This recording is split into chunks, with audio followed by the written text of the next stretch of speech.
This is the Alpha 1 solar system. It contains 3 planets. The inhabitants of these planets have been at war for 7 months.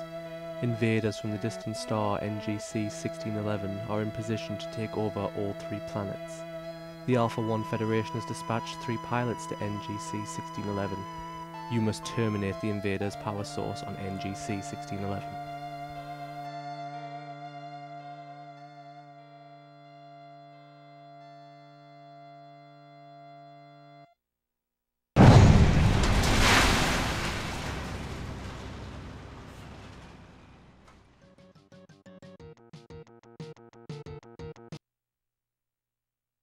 This is Xardion. This title is published by Asmik as well as developed by Xardion. It was released on March the 20th, 1992, and same for 1992 for America. This is an action side-scroller RPG adventure, tongue-tie twisters, and plenty of points to accumulate in this game. There's a lot of adventure elements where you would have to figure out how to get past these certain spots with hints of narration at the bottom of the screen. Now, this game has over 7 stages and consistently large bosses you have to accumulate and defeat. Now, every stage has its little challenge, every stage has its theme, which is quite interesting and nice. Now, you have accumulated over 3 characters you start off with. This is Panthera, Tridon, or Acares, which is a mage-based character. Tridon is more of like a Gundam-style character, and Panthera is sort of like a little leopard character that can't jump very high. He isn't very useful, but you know, he's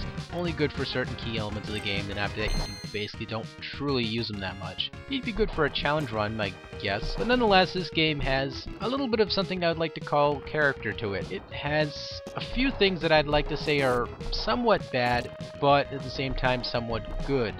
Now, a lot of people full front will probably think you can just jump through this game right away like hoops and ladders and think you're going to get through the game in one complete run through. Now, unless you're the most talented platform gamer in the world, you're going to have some little bit of a setback.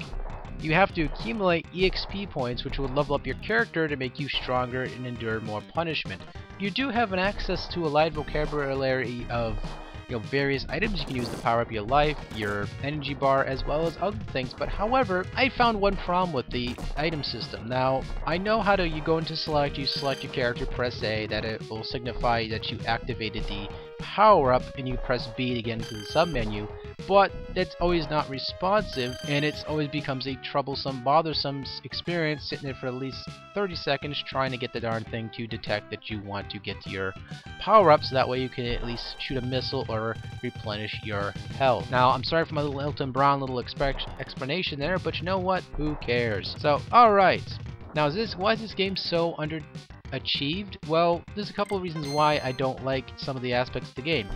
There's way too much grinding than there needs to be. Now, of course, again, if you're a pro at platforming games, this probably will not be too much of a problem for you, but if you're expecting a fast experience with this game, you're probably going to have to be set back a spell. Now, you have examples, games like Bionic Commando, where you do level, you get a couple pellets, you get your level up, as well as your health up, then you can progress through the game like normal. Even though that isn't necessarily required, this game makes you required to do that.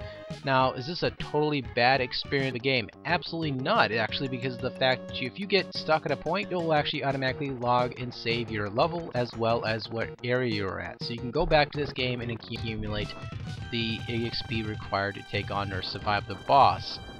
Now, this game does have a menu system just like Mario Brothers meets Mega Man. Now, the reason I throw that out there is because, well, it does remind me a lot of Mega Man. Now, there's an extra a character which you would acquire later on, which is called Xardion, which is hence the name of the game.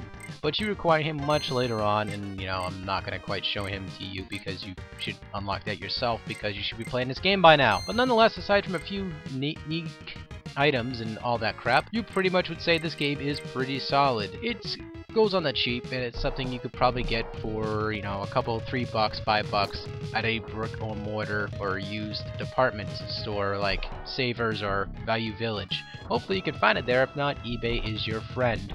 So this is Dan Van Dam from Warner Universe HD telling you, if you do not like Brussels sprouts, that most likely means that